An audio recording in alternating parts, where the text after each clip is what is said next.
Welcome to Way Too Wealthy, where today we're taking you on an exclusive tour inside the $68 million home of Oakley founder James Jannard. James Jannard, the visionary behind the Oakley brand, has built an empire through innovation and style. His magnificent estate, located in one of the most coveted areas in the world, reflects his impeccable taste and penchant for extravagance. Nestled on a sprawling piece of land, this $68 million home is a masterpiece of design and luxury. The exterior boasts expansive gardens, a resort-style pool, and panoramic views that stretch as far as the eye can see. Stepping inside, you are greeted by a grand entrance that sets the tone for the entire home. The living spaces are both expansive and intimate, featuring high ceilings, custom furnishings, and floor-to-ceiling windows that flood the rooms with natural light. The gourmet kitchen is a chef's dream, equipped with state-of-the-art appliances, custom cabinetry, and an elegant island perfect for entertaining. Adjacent to the kitchen, the formal dining area offers a sophisticated space for hosting dinner parties. The master suite is a private sanctuary featuring a spacious bedroom, a luxurious ensuite bathroom, and a private terrace with breathtaking views. Each additional bedroom is uniquely designed, offering comfort and elegance to every guest. For entertainment, the estate includes a state-of-the-art home theater, a fully equipped gym, and a wine cellar stocked with the finest vintages. Outdoor amenities include a tennis court, a putting green, and multiple lounging areas. True to Jannard's innovative spirit, the home is equipped with cutting-edge technology, including a smart home system that controls lighting, security, and climate at the touch of a button. James Jannard's $68 million home is a testament to his success and vision, blending luxury, comfort, and innovation seamlessly. This estate is not just a home, it's a lifestyle.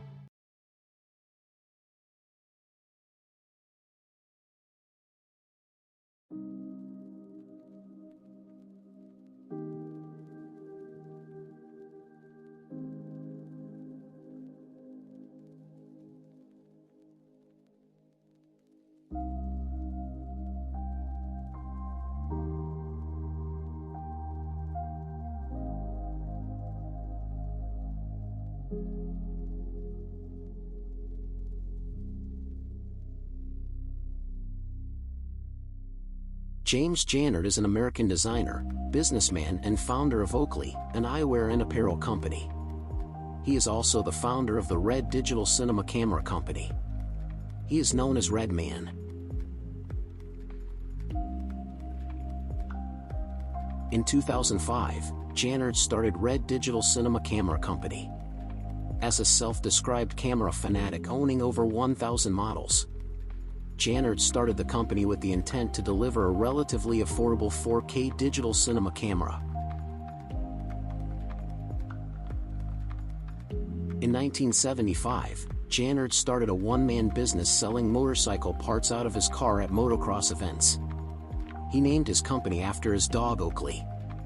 Then he began developing his own products, including custom handlebar grips that conform to the shape of one's hand, motorcycle goggles, ski goggles, and even sunglasses.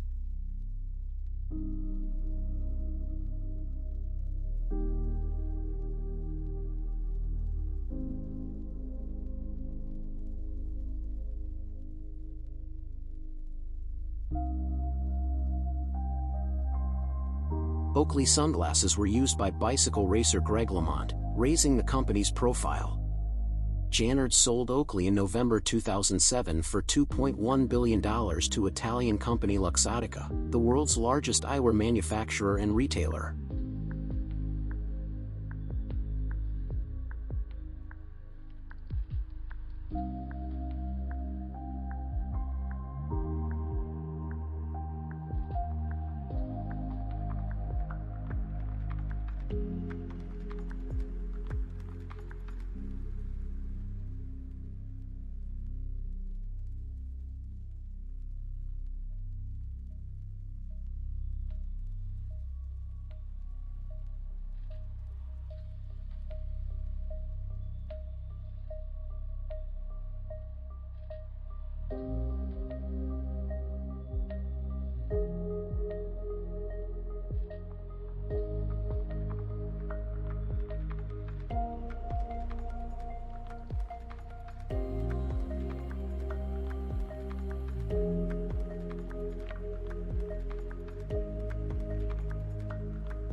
Red Digital Cinema LLC is an American camera manufacturer specializing in digital cinematography headquartered in Foothill Ranch, California, along with the Oakley headquarters.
Frederick Lumiere collaborated with Jannard on developing an alternative and introduced him to Ted Skilowitz, who became Red's first employee.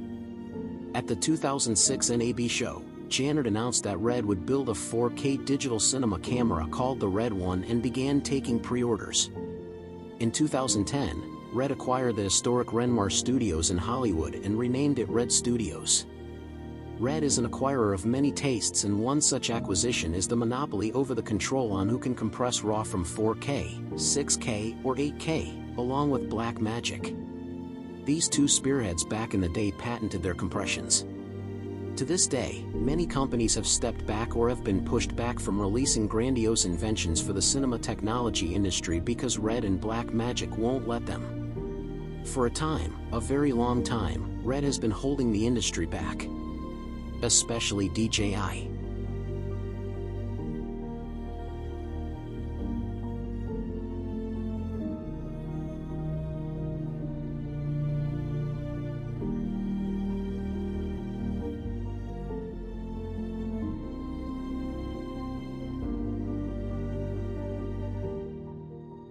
On August 18, 2008, Red filed a lawsuit against the electronics company LG over its use of the name Scarlett. Red accused LG of taking the Scarlett brand name from the camera company after Red had denied LG's request to use it.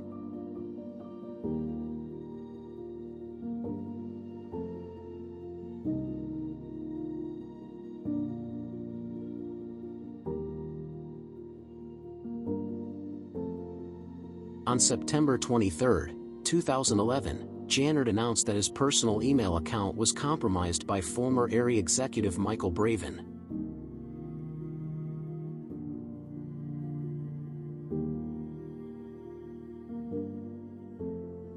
On June 27, 2012, Red sued Wooden Camera, a manufacturer of third-party accessories, for patent infringement.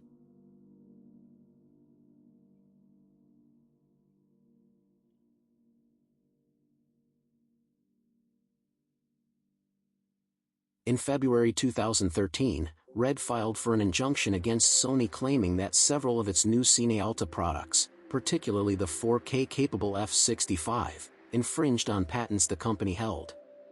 They requested that Sony not only be forced to stop selling the cameras but that they be destroyed as well. Sony filed a countersuit against Red in April 2013, alleging that Red's entire product line infringed on Sony patents. In July 2013, both parties filed jointly for dismissal, and as of July 20, 2013, The case is closed.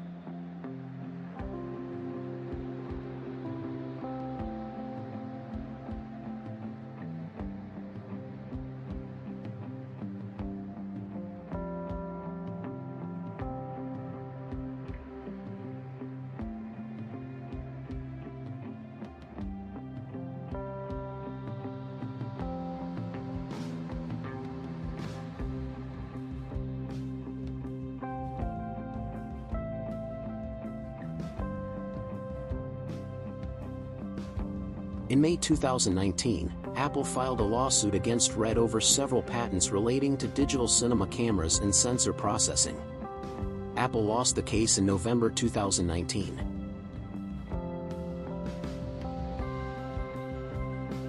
Red's RAW video patent that has resulted in multiple companies being sued by Red is the United States. Patent 887-2933. This U.S. patent is scheduled to expire on April 11, 2028. The Red 1, first introduced in 2007, was Red Digital Cinema's first production camera. It captures up to 120 frames per second at 2K resolution and 60 frames per second at 4K resolution. The Red 1 was made out of aluminum alloy and the body alone weighs 10 pounds.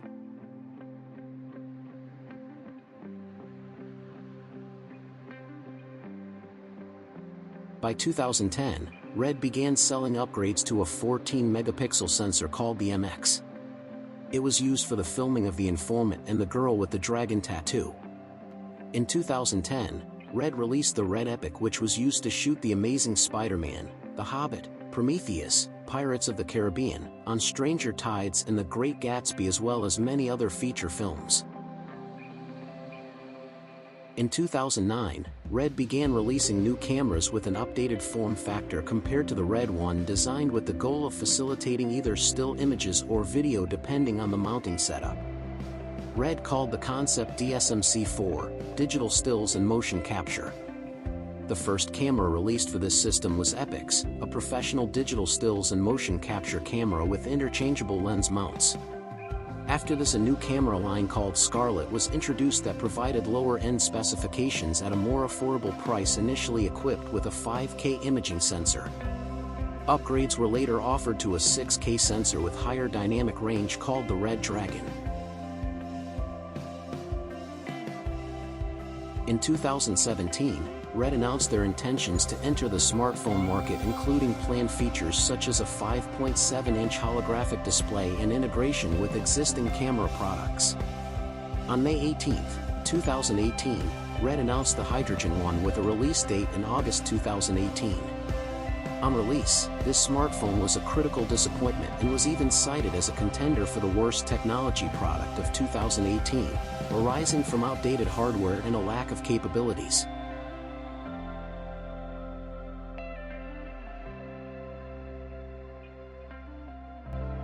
Then there was a series of stills. What many people, I guess, didn't understand is those stills were all shot on the hydrogen phone in the last 2 days. There are a ton of things to see here tonight, and I hope everybody has a chance to visit the Red Layaloft, the A3D, the 3D rig stand, and the Hydrogen Network stand. I'll also be around to answer any questions that you might have. There are 3 of us that have a titanium Hydrogen One in our pocket. If you want to take a peek, if you have a pre-order, or if you're just curious, I have one, my son Jamin has one, and Tommy has one. In 2019, Jared Land from Red announced the Red Komodo camera, and in 2020 Red started to ship the beta Stormtrooper white models of the Red Komodo to customers on the wait list.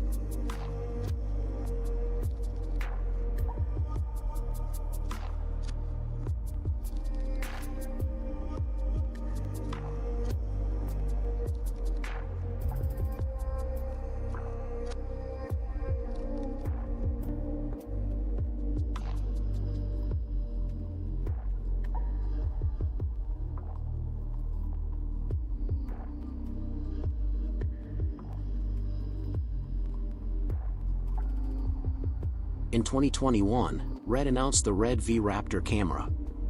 It was the first camera that officially belonged to the DSMC3 family of cameras. The V Raptor is capable of multi-format recording. It is capable of recording full sensor 8K at 120 frames per second and high frame rates of up to 600 frames per second in 2K with an advertised dynamic range of 17 stops. Red would later release the V Raptor XL in 2022, featuring a larger body with an expanded range of ports, an internal ND filter, additional AUX power and an interchangeable lens mount. In November 2022, Red announced the Vapor Rhino, a limited edition version of the V Raptor but featuring an 8K Super 35 sensor and a light gray color scheme. In March 2023, the V Raptor and V Raptor XLS 35 was launched. This is a list of other cameras offered by Red. Since 2016, Panavision has produced cameras based on Red sensors.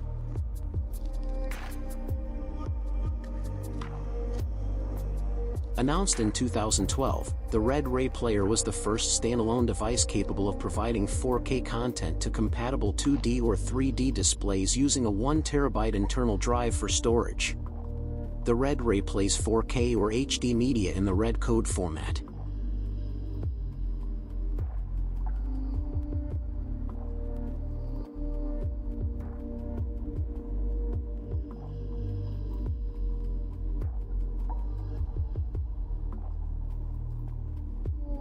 The Red 3-axis lens control system is a turnkey wireless lens control kit for focus and zoom.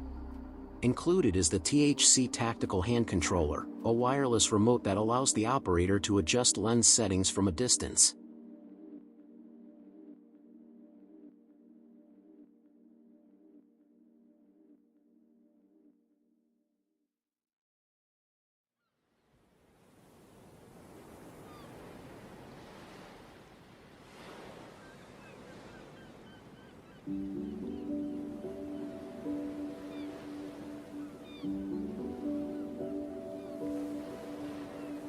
Red Rocket is an internal PCI Express card that is capable of 4K, 2K or 1080p real-time deburring and video playback of their 3D files coming from Mysterium and Mysterium extensors. A component of the Red Rocket allows users to convert the SD signal to 4 HDMI outputs. Red Rocket X is an internal PCI Express card optimized for the 6K Dragon sensor and is designed to accelerate the processing of their 3D workflow regardless of resolution.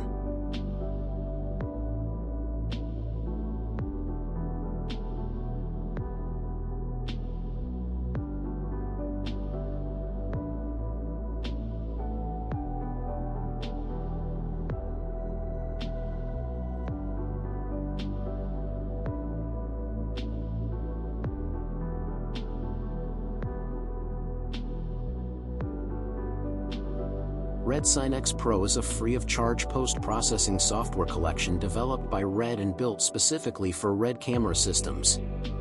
It includes a coloring tool set, integrated timeline and post-effects software collection for both stills and motion. With Red SignX Pro, users can mark frames while shooting and access those specific frames within their timeline. Additionally, there are features like ADD, Advanced Dragon Debur, a new algorithm for Dragon that analyzes every pixel plus grading and raw adjustment options.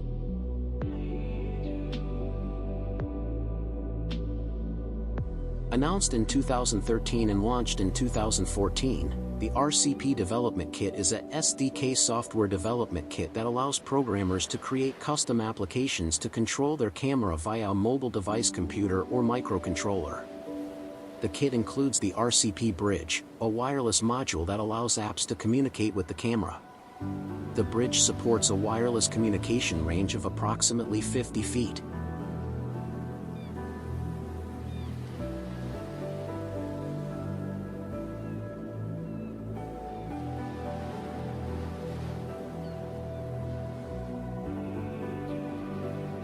Red Code is a compressed RAW file format used by Red Digital Cinema cameras to record images. Red is unique in that it uses a wavelet compression scheme which supposedly retains more data from the sensor than BRAW or ProRes RAW. Red Code RAW offers superior image quality while requiring less storage than other codecs like ProRes. Red Code RAW supports non-destructive editing, which allows for more flexibility in post-processing without reducing image quality. The Red Mini Mag is the fastest, smallest, and most powerful media option for your camera system. Compared to their predecessor, the Red Mag 1.8-inch and Red Mini Mag have faster speeds to support higher frame rates and resolutions with minimal compression. To be honest, in my opinion, they are not that great. Just read the reviews. Red, now owned by Nikon since 2024, has received mixed reviews about its integrity since its new incorporation.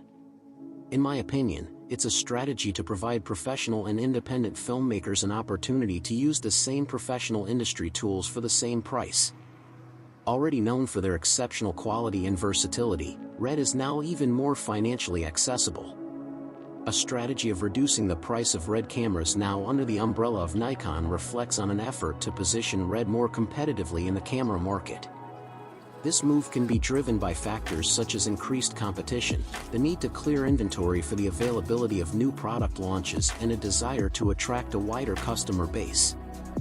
For those in the market for a cinema camera that offers both portability and high performance, the recent price reductions reflect a compelling new opportunity for independent filmmakers. Some argue that after years of lawsuits and court battles, Nikon decided it would be more profitable to acquire its polar opposite of a company, Red.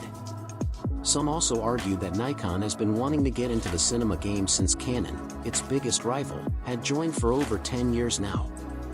My personal overall opinion, it makes sense. Like I mentioned before, one company that dominates the photography industry and the other that has the potential and has proven itself since 2010 to be the motion picture industry leader. Together, they can dominate the entire camera industry, and for independent filmmakers such as myself, it's a springboard moment. Better yet, it's a slingshot. Just check out this price adjustment.